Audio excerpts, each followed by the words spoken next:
Section C करना था हमें, क्लास 8 मैथ सैम्पल पेपर। इसका क्वेश्चन क्या कह रहा है? क्वेश्चन नंबर 10 कह रहा है दो एडजेसेंट एंगल्स हैं पैरेललोग्राम के, ये रेशियो में हैं 4:5, फाइंड देयर मेजर्स। स्टार्ट करेंगे क्वेश्चन को। ये देखिए क्वेश्चन में क्या कह रहा है, दो एडजेसेंट एंगल्स हैं, उनकी ना रेशियो दे रखी है।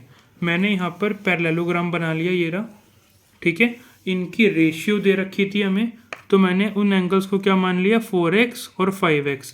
नीचे मैंने स्टेटमेंट भी लिख दी, let the two adjacent angles be 4x and 5x। अब मेरे को पता है कि जो पैरेललोग्राम में साथ वाले एंगल्स होते हैं, इनका सम आता है 180 डिग्री। तो मैंने लिख दिया 4x + 5x = 180 डिग्री। और यहाँ पे आ गया reason, sum of adjacent angles of parallelogram is 180 degree. ठीक है, साथ वाले एंगल्स को जोड़ करके 180 आता है। फिर इन दोनों को आप जोड़ोगे तो 9x मिल जाएगा, 9x = 180 डिग्री हो जाएगा। और 9 इधर आकर के 180 को डिवाइड कर देगा, तो 9 × 2 = 18। अब कट कर लो उसको, 9 × 1 = 9 और 9 × 1 = 9, 9 × 2 = 18, 0 और 0 एज इट इज़ आ जाएगा। तो x की वैल्यू यहाँ पर आ गई 20 डिग्री। तो हमने एडजेसेंट एंगल्स की रेशियो क्या थी, इसको हमने क्या लिया था, 4x। यहाँ पे लिखा मैंने 4x, x की वैल्यू को मल्टीप्लाई कर दिया, तो मेरे को मिल गया 80 डिग्री। उसके बाद 5x, यहाँ पर x की वैल्यू पुट कर दी, मेरे को मिल गया 100 डिग्री। तो मेरे एंगल्स क्या आ गए, 80 डिग्री एंड 100 डिग्री। ठीक है, ये क्वेश्चन हमारा सॉल्व हो गया। अब नेक्स्ट क्वेश्चन पे चलेंगे हम। ये देखिए अगला 11th क्वेश्चन क्या कह रहा है, सॉल्व x/2 - 3x/4 + 5x/6 = 21। ये देखिए सबसे पहले हम क्या करेंगे, इसका 2, 4, 6 का एलसीएम निकाल लेंगे। ये देखिए 2, 4, 6 का एलसीएम निकालने के बाद मेरे को मिलेगा 12। ठीक है, मिल गया 12। अब क्या करेंगे, एलसीएम मिल गया ना 12। अब आप देखो 2 के टेबल में 12 कितने पे आता है, 6 पे आता है। तो x को मल्टीप्लाई कर देंगे हम 6 से। ये देखो x को मल्टीप्लाई कर देंगे 6 से, तो कितना हो जाएगा, 6x हो जाएगा। ठीक है, और 4 के टेबल में 12 कितने पे आता है, 3 पे। तो 3x को 3 से कर देंगे, तो ये कितना हो जाएगा, 3 × 3 = 9, x एज इट इज़, ये आ गया 9x। उसके बाद 6 के टेबल में 12 कितने पे आता है, 2 पर।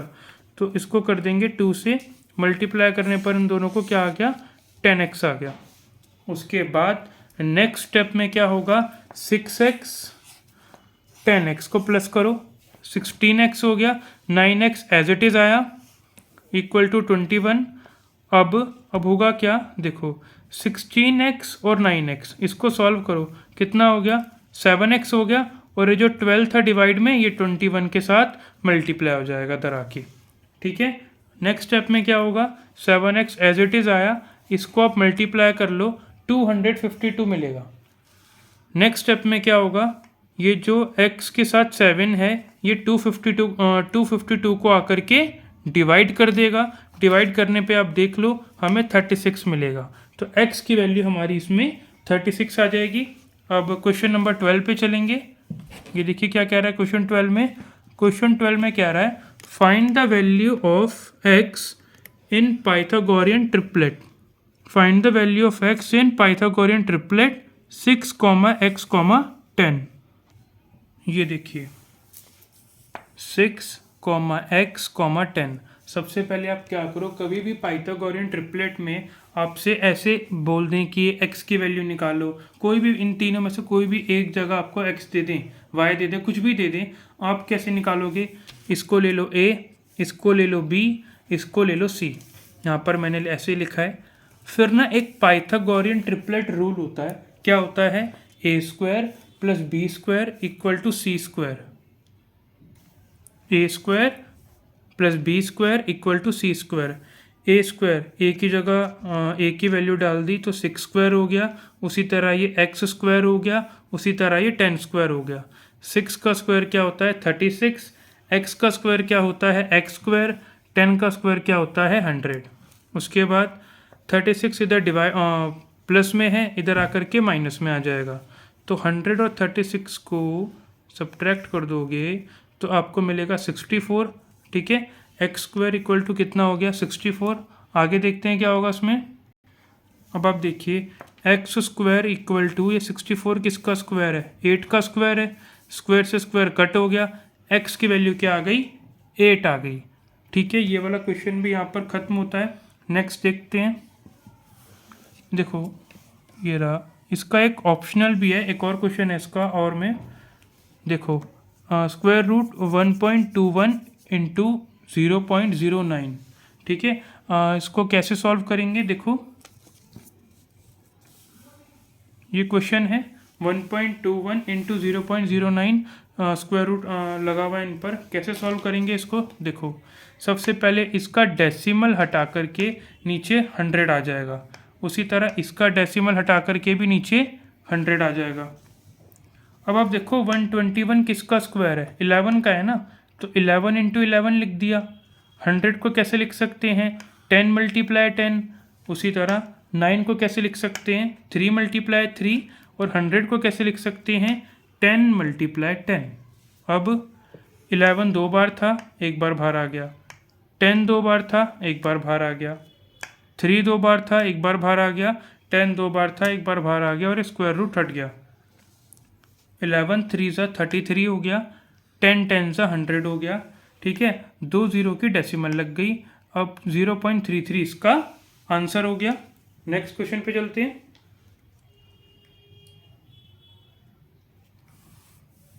ये देखो ये रहा नेक्स्ट क्वेश्चन। नेक्स्ट क्वेश्चन में कह रहा है RENT rent is a rectangle. ये एक रेक्टेंगल है, इसके डायगनल्स O पर मीट कर रहे हैं और हमें बोल रखा है OR जो है 2x + 4 है और OT की वैल्यू है 3x + 1। आप x की वैल्यू निकालो। स्टार्ट करेंगे क्वेश्चन को सॉल्व करना। ये देखिए OT की वैल्यू है 3x + 1, OR की वैल्यू है 2x + 4। ठीक है, मेरे को पता है और आपको भी पता है रेक्टेंगल में जो डायगनल्स होते हैं, यानी जो ये डायगनल है, ये वाला डायगनल TE और ये वाला डायगनल NR, ये डायगनल आपस में इक्वल होते हैं। ठीक है, तो मैंने लिख दिया TE और NR इक्वल होगा।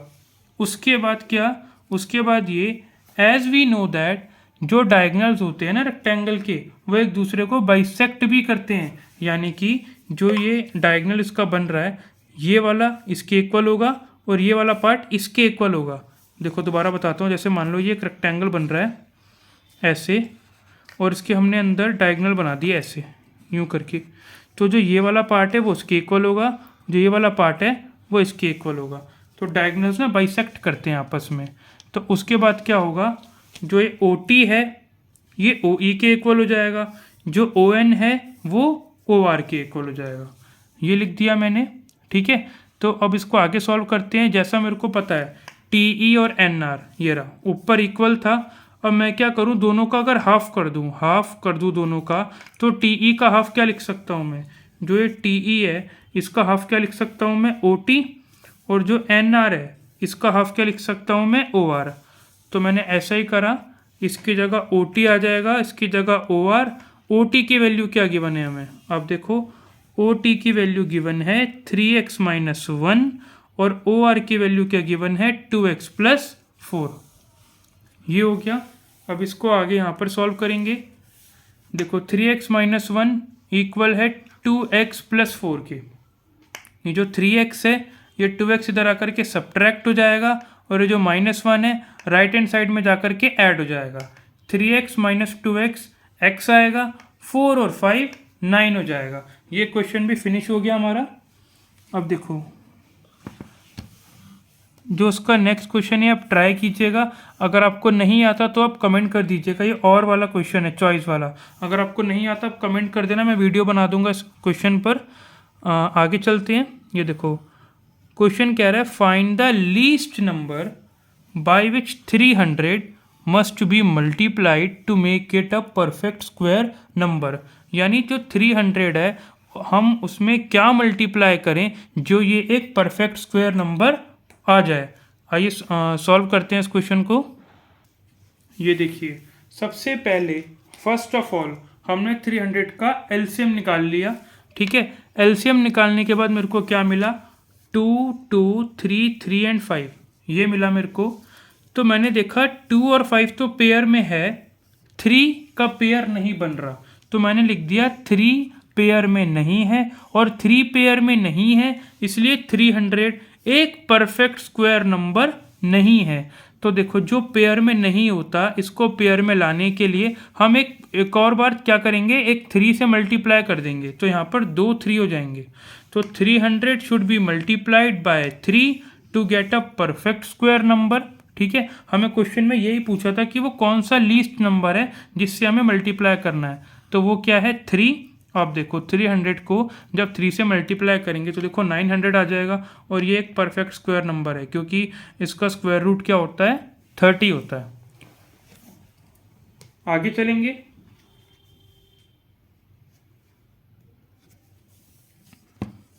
ये देखिए क्वेश्चन में क्या रहा है, 24 इज डिवाइडेड इनटू 2 पार्ट्स। 24 को 2 पार्ट्स में डिवाइड ऐसे किया गया है कि अगर हम फर्स्ट पार्ट के 7 टाइम को ऐड करें 5 टाइम्स दी सेकेंड पार्ट के 5 टाइम्स तक, तो हमें क्या मिलेगा, 142 मिलेगा। आइए सॉल्व करते हैं इस क्वेश्चन को, क्या कहना चाह रहा है ये देखिए जो 24 है ना, पहले आप क्वेश्चन समझो। जो 24 है इसको ना 2 पार्ट्स में ब्रेक करा गया, तो मैंने उन पार्ट्स को क्या ले लिया, let the 2 parts of the number be x and 24 minus x. अब क्वेश्चन में क्या कह रहा है, देखो मैं क्वेश्चन आपको दोबारा दिखा देता हूँ। क्वेश्चन में कह रहा है 7 टाइम्स दी फर्स्ट पार्ट, यानी फर्स्ट पार्ट जो है x, उसमें उसको किससे मल्टीप्लाई कर दो, 7 से। ठीक है, उसके बाद क्या लिखा है, एडेड, तो मैंने प्लस का साइन लगा दिया। फिर क्या कह रहा है, 5 टाइम्स द सेकेंड पार्ट जो था उसका 5 टाइम्स, तो 5 से इसको मल्टीप्लाई कर दिया, तो आपको कितना मिलेगा, 142। तो यहाँ पे मैंने 142 लिख दिया इक्वल टू में।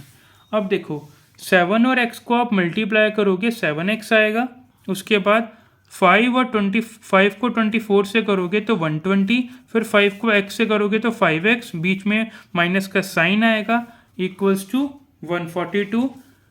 7x और 5x को सब्ट्रैक्ट करोगे तो 2x मिल गया, बाकी सारा एज इट इज़। फिर 120 इधर आकर के सब्ट्रैक्ट हो जाएगा, सब्ट्रैक्ट होने के बाद हमें क्या मिल जाएगा, 22, और फिर जो ये 2 है इधर आकर के डिवाइड हो जाएगा, x की वैल्यू आ जाएगी 11। तो देखो हमारे पार्ट्स क्या क्या हो गए, x की वैल्यू तो 11 थी, और सेकेंड पार्ट क्या था, 24 माइनस एक्स, यानी 24 माइनस 11 इक्वल टू 13। तो 11, 13 यानी 24 को किस में ब्रेक किया गया था, 11 और 13 में, ऐसे ब्रेक किया गया था उसको। और हमसे क्या कह रहे थे, हमसे कह रहे थे कि अगर मैं इसका 7 टाइम्स कर दूं, यानी 7 इंटू 11 कर दूं, प्लस इसका 5 टाइम्स कर दूं, तो मेरे को 142 मिलेगा। तो चेक कर लेते हैं, 11 7 से 77 होते हैं, 13 5 से 65 होते हैं, इसको ऐड करके देखते हैं। अगर 142 आ गया तो हमने क्वेश्चन सही करा है, इसको आप प्लस कर लो, तो देखो 142 आ गया, यानी हमने सही करा है। इसके रिक्वायर्ड पार्ट्स क्या हैं, 11 एंड 13। नेक्स्ट क्वेश्चन पे चलेंगे।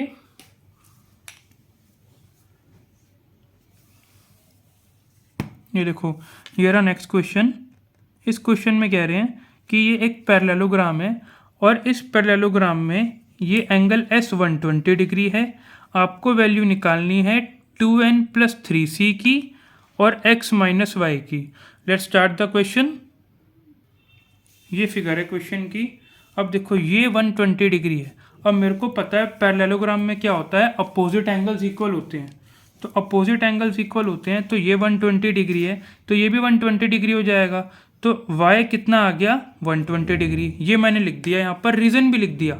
अपोजिट एंगल्स जो होते हैं पैरेललोग्राम के, ये इक्वल होते हैं। ठीक है, तो ये चीज़ क्या आ गई, 120 डिग्री आ गई। अच्छा, आपको एक बात पता है कि जो हमारा ये होता है पैरेललोग्राम, ये दोनों साइड्स क्या होती हैं, पैरेलल होती हैं। तो आपको पता है यहाँ पर ना z बन रहा है, ये देखो ऐसे ऐसे और ऐसे। और कहीं भी अगर लाइंस पैरेलल होती हैं और z बनता है, तो जो ये वाला एंगल होता है वो इसके इक्वल होता है। देखो कहीं भी अगर दो लाइन पैरेलल हैं, जैसे मान लो ये लाइन पैरेलल है तो z बन रहा है अगर, तो ये वाला एंगल इसके इक्वल होता है। ये कौन सी प्रॉपर्टी है? ये है ऑल्टरनेट इंटीरियर एंगल वाली प्रॉपर्टी, ऑल्टरनेट इंटीरियर एंगल्स वाली प्रॉपर्टी है ये। तो देखो यहाँ पे z बना तो x की वैल्यू क्या हो गई? 120 डिग्री हो गई। यहाँ पर ना मैंने अच्छे से समझाया, लिखा है यहाँ पर कि EF और SA, यानी EF और SA ये दोनों लाइंस क्या हैं? आपस में पैरेलल हैं। तो क्या होगा? यहाँ पर z बन गया, ये y किसके इक्वल आ गया? x के। तो ये देखो y तो हमारा 120 डिग्री है, ये x के इक्वल हो गया, तो x की वैल्यू भी क्या आ गई? 120 डिग्री आ गई। अब आपको ये भी पता होगा, एज वी नो दैट जो अपोजिट साइड्स होती हैं पैरेललोग्राम की, वो भी आपस में इक्वल होती हैं। तो देखो जो ये 2n-1 है ये किसके इक्वल हो जाएगा? 12 के। ठीक है, 2n-1 किसके इक्वल हो गया? 12 के। और जो ये 3c है ये किसके इक्वल हो जाएगा? 6 के। तो 3c किसके इक्वल हो गया? 6 के इक्वल हो गया। अब 2n-1 इक्वल टू 12, ये 1 इधर आकर के ऐड हो गया, n की वैल्यू क्या आ गई? 13/2। और ये था 3c इक्वल टू 6, तो c इक्वल टू ये 3 इधर आकर के डिवाइड हो गया, तो यहाँ पर 3 1 3, 3 2 6, यानी 3 ने 6 को डिवाइड कर दिया। ठीक है, तो c की वैल्यू आ गई 2। और फर्स्ट पार्ट में क्या कह रहे थे आप देखो कि 2n प्लस 3c की वैल्यू निकालो। ये देखो तो हमने इसको लिखा यहाँ पर, और 2 इंटू एन की वैल्यू डाल दी, क्या आई है? 13/2, प्लस 3 इंटू सी की वैल्यू डाल दी, क्या आई है? 2। अब होगा क्या? 2 से 2 कैंसिल हो जाएगा, ठीक है, फिर 13 रह जाएगा, और 3 2 6, इन दोनों को प्लस करके 19 आ जाएगा। अगला क्या है? x माइनस वाई है। x की वैल्यू भी 120 डिग्री थी और y की भी, मतलब x हमारा 120 डिग्री आया था, y भी, दोनों को सब्ट्रैक्ट करने पर 0 आ गया। ये वाला क्वेश्चन भी सॉल्व हो गया। अब नेक्स्ट क्वेश्चन पे चलेंगे। ये देखो क्या कह रहा है, इसमें कह रहा है find the smallest number, smallest number बताओ जिसे ऐड करने पर 543,291 परफेक्ट स्क्वायर बन जाए। आइए देखते हैं कैसे करेंगे इसको। ये देखिए, इसको जब मैंने लॉन्ग डिवीज़न मेथड से इसको मैंने सॉल्व करने की कोशिश करी तो हुआ क्या कि यहाँ पर 737 आया और रिमाइंडर बच गया। यहाँ पर रिमाइंडर बचना नहीं चाहिए था, तो हम क्या करेंगे? रिमाइंडर बच गया ना, तो इससे एक बड़ा ले लेंगे, यानी 738 का स्क्वायर ले लेंगे और माइनस कर देंगे ये वाला नंबर जो हमें गिवन था। 738 का स्क्वायर क्या होता है? ये होता है 544 644, इसमें से माइनस कर देंगे, जो डिफरेंस आएगा वही हमें ऐड करना है। Hence 1353 should be added. और जो इसका ये ऑप्शन वाला क्वेश्चन है, अगर आपको ये वाला क्वेश्चन का सॉल्यूशन चाहिए आप कमेंट कर दीजिएगा, आपको मिल जाएगा। अब लास्ट क्वेश्चन है ये सेक्शन सी का और पूरे सैम्पल पेपर का। देखते हैं, कह रहे हैं राजेश ने एक लीनियर इक्वेशन सॉल्व की है। ऐसे देखो, ये इसने लीनियर इक्वेशन सॉल्व की है और कह रहे हैं is Rajesh solution is correct. तो क्या राजेश का सॉल्यूशन करेक्ट है? आइए देखते हैं। तो ये देखिए आप, राजेश ने यहाँ पर गलती क्या करी है, वो डायरेक्टली इस 5 को यहाँ पर ले गया, इसने सीधा मल्टीप्लाई कर दिया, और 5 सिर्फ 8 के साथ था, पूरा 5m और इन दोनों के साथ नहीं था। सबसे पहले इसको एलसीएम लेना था, जो उसने नहीं लिया, तो इसका सॉल्यूशन करेक्ट नहीं है। तो आप यहाँ पर लिख दो नो। ये देखो फर्स्ट पार्ट में तो लिख दो नो, और सेकंड पार्ट में कह रहे हैं इफ़ नॉट, कौन से स्टेप में इसने गलती करी, और आप करेक्ट स्टेप वाइज सॉल्यूशन लिख दो। तो देखो जहाँ पर इसने गलती करी थी, ये देखो इसका ये वाला स्टेप गलत था ना, 1 मिनट, ये देखो ये वाला स्टेप गलत है ना, ये तो होगा ही नहीं, 5 यहाँ पर आएगा ही नहीं। तो मैंने ये वाला स्टेप यहाँ पर लिख दिया कि इसका ये वाला स्टेप गलत है, और मैंने क्वेश्चन दोबारा से उतारा और सॉल्व किया। देखो 2m-3 इक्वल टू 5m-8/5। अब यहाँ पर क्या होगा, पहले ना आप एलसीएम ले लो, यहाँ पे कुछ नहीं है, 1 लगा दिया, 1 और 5 का एलसीएम आया 5, यहाँ पर 1 है, ये डायरेक्टली इससे मल्टीप्लाई होगा, 5 5 ज़ा 25 हो गया, m आ गया एज इट इज़, माइनस का साइन, 5 5 सेम है, 8 आप ऐसे उतार दीजिए। अब होगा ये क्रॉस मल्टीप्लाई, 5 इससे मल्टीप्लाई हो जाएगा, 1 इससे मल्टीप्लाई हो जाएगा, ठीक है। 5 को 2m से करोगे 10m, 5 को 3 से करोगे 15, 1 को इससे करोगे सेम आ जाएगा। अब क्या होगा, 10m minus 15, 25m left hand side पे आ जाएगा और नेगेटिव में हो जाएगा। उसके बाद इसको आप सॉल्व करो, कितना हो जाएगा, माइनस 15m और ये माइनस 15 एज इट इज़ और माइनस 8 भी एज इट इज़, माइनस अब होगा क्या, माइनस 15m इक्वल टू ये जो माइनस 15 है ये राइट हैंड साइड में आ जाएगा और यहाँ पर ही ऐड में आ जाएगा। अब होगा क्या, 15 और माइनस 8 कितना हो गया, 7, m की वैल्यू क्या आ जाएगी, -7/15। इसी के साथ ये सैम्पल पेपर ख़त्म होता है। आप सारे क्वेश्चंस की अच्छे से प्रैक्टिस कीजिएगा, कोई भी डाउट हो कमेंट कीजिएगा। All the best for your examination, thank you.